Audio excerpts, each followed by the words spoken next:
Alright, we're going to be doing 6.3.3, Algebra 1, what's this section called? Exponential graphs, or graphs of exponential functions. As usual, we have the checker problems up, and I will also have a page from the study guide. As always, if you don't have anything, don't have the links to the study guides, just ask, I can get it to you. Alright, so from this study guide, the reason why I have this is obviously if I'm going down from left to right, I read a book left to right, I'm going to read a graph left to right. If I'm going down from left to right, that is decreasing. Alright, if I'm going up from left to right, it's increasing. Makes sense. Alright, now, we have a function b of x, exponential b of x, where my a value is 1. And then I have a times b of x where a is not 1, basically. So you have one where a is greater than 1 and one where a is just 1. Alright, and then it gives you y-intercept, other known point, horizontal asymptotes, domains, and ranges. Alright, tells you what they are. So this is going to be, oh, my watch is going off, excuse me. So this is going to be pretty straightforward. What is the domain of f of x equals 1/2 to the x? Well, what form is this in? Is this in a times b to the x or just b to the x? Well, there's no coefficient, so I'm just going to say it's b to the x. So I go to this one, and my domain is all real numbers. And that is it. Done. What is the range? So for number 2, what is the range? Well, am I in the a times b of x or just the b of x? Well, this has a 3 in front, so we're going to go to this one. And my range, y is greater than 0 if a is greater than 0. Y is less than 0 if a is less than 0. Well, here, a is greater than 0 is positive, so a is greater than 0. So 3 is greater than 0, which means my range is going to be y is greater than 0. And that's it. Right? It just tells us. Ooh, 3, what is the y-intercept? Well, I have to go to the first equations again, right? Because there's no a value, where the y-intercept is just 0, 1 for all of these problems, right? If it was the other one with an a value, it'd be 0a. Right, so depending on which type of function I have, I go to a different chart and I'm good. All right, is the graph of f of x equals 4 to the 4/5 x increasing or decreasing? Well, excuse me, we kind of covered this a little bit last section. My b value, which in this case is 4/5, is my growth factor.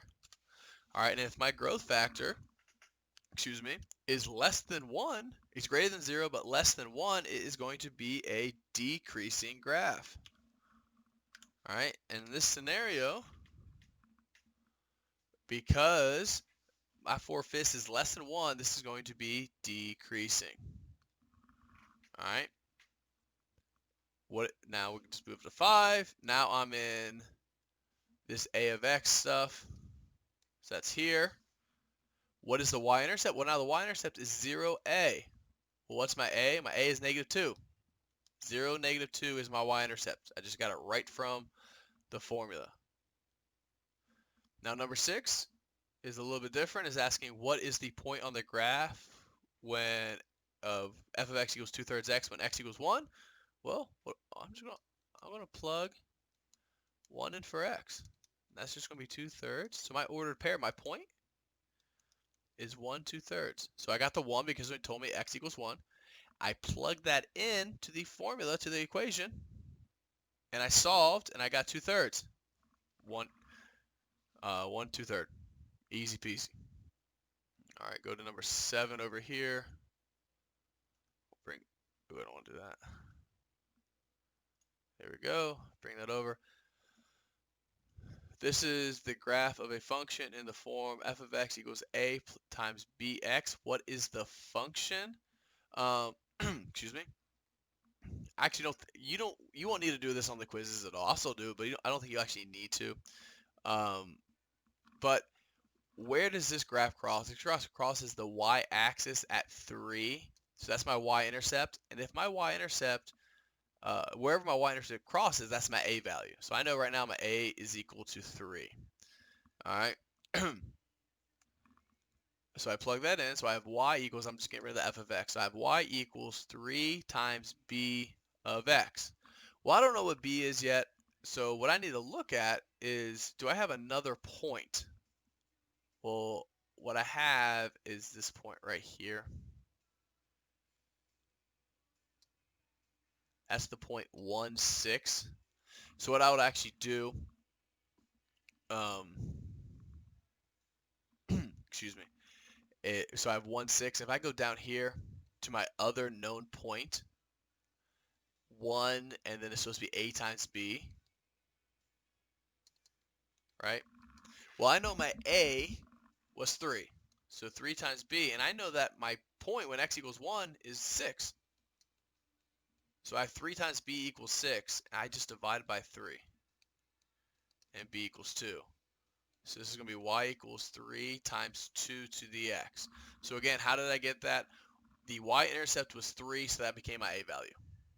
All right, and now when x equals 1, I know that my y value is equal to a times b.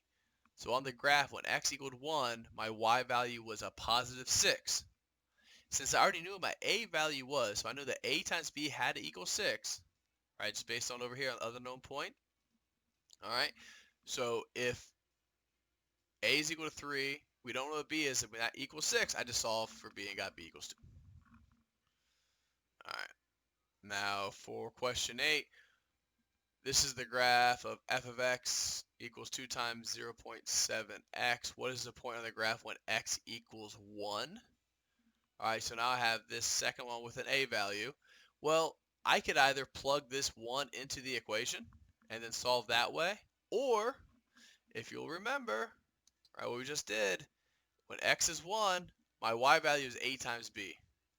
Well, I know the 2 is my a, the 0.7 is my b, so I can just do 2 times 0.7. All right, and what's that going to be? I don't know.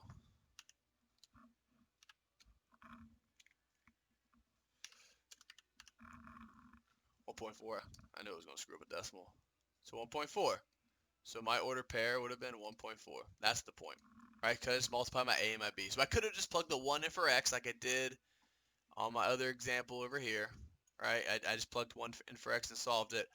Or I can use this other known point information. When x value is 1, depending on the equation, it's either going to be b or a times b. Right? Just use that information. Now for what value of x does f of x equal 1? So f of x. This is the y value. So when is the y value 1? Well, if I kind of go from the y value of 1, and I don't know if they ask you to do this one that much either, and my line isn't perfectly straight, but if I'm guessing, it looks like it's going to cross right here at -5. All right, so that's a little bit tough. It's better on the actual Apex computer question because I believe they have those little tally marks that kind of like the little lines that help you kind of stay straight.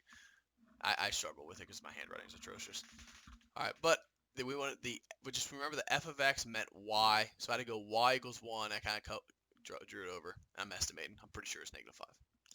This is the graph of the function in the form here. What is the function? All right, so where does it cross the y-axis? Well, it crosses the y-axis at 3. So I know my a equals 3. When